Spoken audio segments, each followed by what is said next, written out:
काफ़ी long time acne रहने के बाद हमारे फेस के ऊपर उसकी स्कारिंग हो जाती है, यानी कि गड्ढे रह जाते हैं। अगर उनको ट्रीट करने के लिए आप घर में कोई सेफ ट्रीटमेंट करना चाहते हैं तो माइक्रो नीडलिंग सबसे अच्छा ट्रीटमेंट है। मैंने माइक्रो नीडलिंग के जो 3 इंस्ट्रूमेंट होते हैं वो घर पे यूज़ किए हैं। उनमें डर्मापेन है, डर्मा रोलर है और डर्मा स्टैम्प है। आज मैं आप लोगों को कुछ नई बातें बताने वाली हूँ डर्मा रोलर को लेकर, एक्ने स्कार्स को लेकर।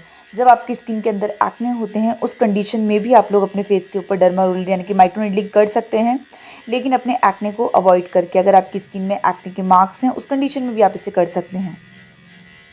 माइक्रो नीडलिंग करने के लिए आपके पास टूल्स होना बहुत ज़रूरी है, और derma stamp, derma roller, derma pen में से आप लोगों ने अभी तक डिसाइड कर लिया होगा कि आपको क्या करना है। तो फर्स्ट जो स्टेप होता है वो है फेस वॉश। फेस वॉश के लिए मैं हमेशा सेटाफिल का जो फेस वॉश है वो यूज़ करती थी, लेकिन सब लोग वो यूज़ नहीं कर सकते, सब लोग वो अफोर्ड नहीं कर सकते। तो मैं आज लेकर आई हूँ लॉरेल का हाइलोरॉनिक एसिड फेस वॉश। जिन लोगों के पास नहीं है, जिनको कोई अच्छा फेस वॉश चाहिए, वो डेली यूज़ में भी इसको यूज़ कर सकते हैं, चाहे आपका स्किन टाइप जो भी हो। मैं इन दिनों यही यूज़ कर रही हूँ, तो मैंने इसी से फेस को वॉश किया है।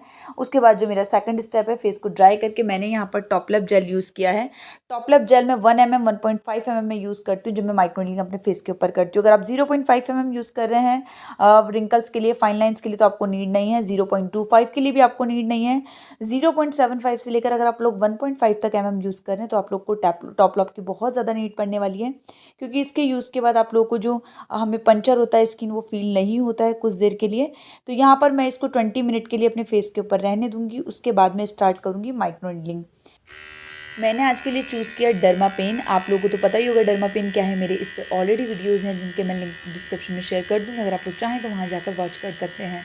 डर्मा पेन का एक बेनिफिट आप लोगों को ये है कि इसमें आपको सारे अवेलेबल हो जाते हैं। 0.25, 0.5, 0.75, 1 mm, 1.5, 2 mm जितना होता है लास्ट, वहाँ तक आपको सारे अवेलेबल हो जाते हैं। एक बार खर्चा होता है, लेकिन आप सारे यूज़ कर सकते हो अपनी स्किन के अलग अलग डिफरेंट डिफरेंट प्रॉब्लम्स के लिए। लेकिन डर्मा रोलर में आपको एक पर्टिकुलर ही लेना होता है। आज मैं बहुत माइल्ड यूज़ कर रही हूँ, क्योंकि अभी मेरी स्किन को इसकी नीड नहीं है। मैं सिर्फ आप लोगों को दिखाने के लिए कर रही हूँ। यहाँ पर मुझे 2 एक्ने हैं। आप लोग डर्मा रोलर को एक्ने के आसपास नहीं कर सकते, लेकिन डर्मा पेन बहुत ईजी होता है, आगे से बहुत छोटा होता है। तो आप लोग इसको जो स्टार्ट ओपन एरिया है वहाँ से आप लोग अपने एक्ने को अवॉइड करके साइड साइड से लेकर अपनी स्किन को ट्रीट कर सकते हैं। तो अगर आपकी स्किन में बहुत ज़्यादा एक्ने आ रहे हैं और उस कंडीशन में आप लोग अपने फेस के ऊपर डर्मा पेन करना चाहते हैं तो कर सकते हैं, लेकिन अपने एक्ने को अवॉइड करके। अगर आप लोग एक्ने के ऊपर इसको करोगे तो उसमें इंजरी हो सकता है, पिगमेंट हो सकता है, आपका एक्ने और ज़्यादा बढ़ सकता है। तो एक्ने को बिल्कुल भी ट्रीट नहीं करना है। इसमें भी आपको पर्टिकुलर छोटा छोटा साइज़ लेना होता है और आपको ये करना होता है अपने फेस के ऊपर। इन दिनों विंटर है तो स्किन थोड़ी सी ज़्यादा ड्राई होती है, तो इस कंडीशन में आप लोग हाइलोनिक एसिड मॉइस्चराइज़र के साथ साथ कोई अच्छा सा chemical free moisturiser, AHA BHA free moisturiser भी यूज़ कर सकते हैं, ताकि आपकी स्किन में ज़्यादा ड्राइनेस ना बने। तो मैं इन दिनों पॉन्ड्स का यहाँ पर हाइलोनिक एसिड यूज़ कर रही हूँ, लेकिन इसके साथ साथ मैं पॉन्ड्स का विटामिन E मॉइस्चराइज़र है वो भी यूज़ कर रही हूँ। तो काफ़ी ज़्यादा अच्छा है मेरी ऑयली स्किन के लिए, आप भी इसको यूज़ कर सकते हैं। तो यहाँ पर आज मैं डर्मा पेन से जुड़ी आपको कुछ ज़रूरी बातें बताना चाहती हूँ, जो कि आप मेरे से अक्सर कमेंट में पूछते हैं। जिन लोगों को माइक्रो नीडलिंग से पिगमेंटेशन रहा है उन लोगों को मैं एक बात बता देती हूँ कि माइक्रो नीडलिंग एक तो एक सही गैप में होना बहुत ज़्यादा ज़रूरी है। अगर आप लोग इसको टाइम टाइम पे करोगे या सही ड्यूरेशन में करोगे तो ये आपको अच्छे बेनिफिट देगा, लेकिन आप एक अच्छे रिजल्ट्स के लिए इसको कंटिन्यू जल्दी जल्दी करोगे तो ये आपकी स्किन में पिगमेंटेशन करेगा। कई लोग 1 mm 2 mm को घर में 1 वीक में, 3 दिन में, 4 दिन में, 5 दिन में यूज़ कर रहे हैं, तो वो आपका एक रीज़न हो सकता है पिगमेंटेशन आने का। एक अच्छा स्किन केयर ना होना भी रीज़न हो सकता है कि आप लोग माइक्रोनीडलिंग करने के बाद नेक्स्ट 7 डेज़ उसको अच्छा ट्रीटमेंट नहीं प्रोवाइड करवा रहे हैं, नहीं स्किन केयर दे पा रहे हैं, या आप लोग अपनी स्किन को ओपन करके धूप में जा रहे हैं, आप सनस्क्रीन यूज़ नहीं कर रहे हैं, क्योंकि आपकी नई पुरानी स्किन हट के नई स्किन निकल कर आती है। तो ये सारे रीज़न्स हैं जिनसे आपको स्किन में पील हो रहा है, पील में आप स्किन केयर नहीं दे रहे हैं तो आपको पिगमेंटेशन रह रहा है। ये शिकायत बहुत सारे लोगों ने की है मुझसे।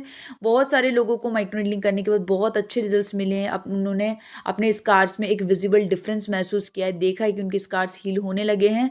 आप माइक्रोनीडलिंग का कोई भी ट्रीटमेंट लें, अगर आप 1-2 सिटिंग में ये उम्मीद रखते हैं कि बहुत जल्दी ये रिकवर हो जाएगा, तो ऐसा बिल्कुल भी पॉसिबल नहीं है। अगर आपको इनको ट्रीट करना है, इनको रिकवर करना है, एटलीस्ट 3 to 6 मंथ आपको पेशेंस रखना होगा, ताकि अच्छे रिजल्ट्स आप लोग देख सकें।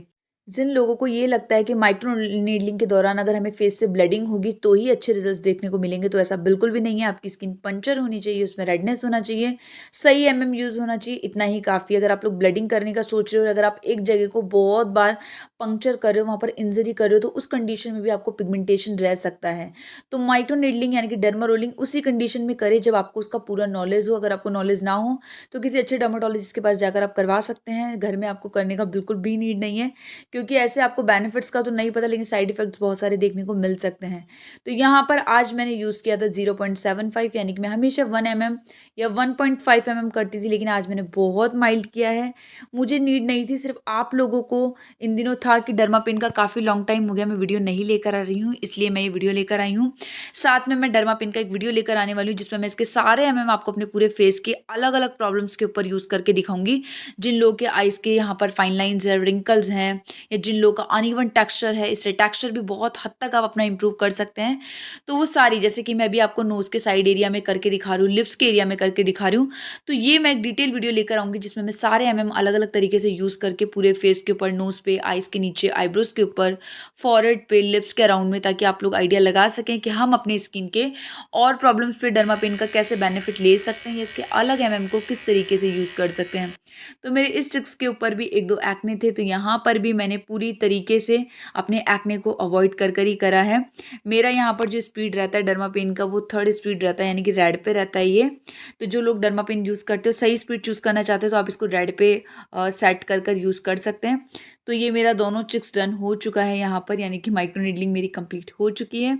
अब फेस को वॉश करना, आप लोग पूछते हैं क्या फेस वॉश यूज़ करना है? बिल्कुल भी नहीं। इसके बाद आपको टॉप लैप जेल भी रिमूव करना है, और जो हल्का फुल्का ब्लड लगा है आपको वो भी रिमूव करना है। तो यहाँ पर मैंने ठंडे पानी से अपने फेस को वॉश किया है। साथ में यहाँ पर कोई फेस वॉश यूज़ नहीं किया, वो मैं कल मॉर्निंग में यूज़ करूँगी। सबसे अच्छा टाइम है माइक्रो नीडलिंग करने का नाइट टाइम।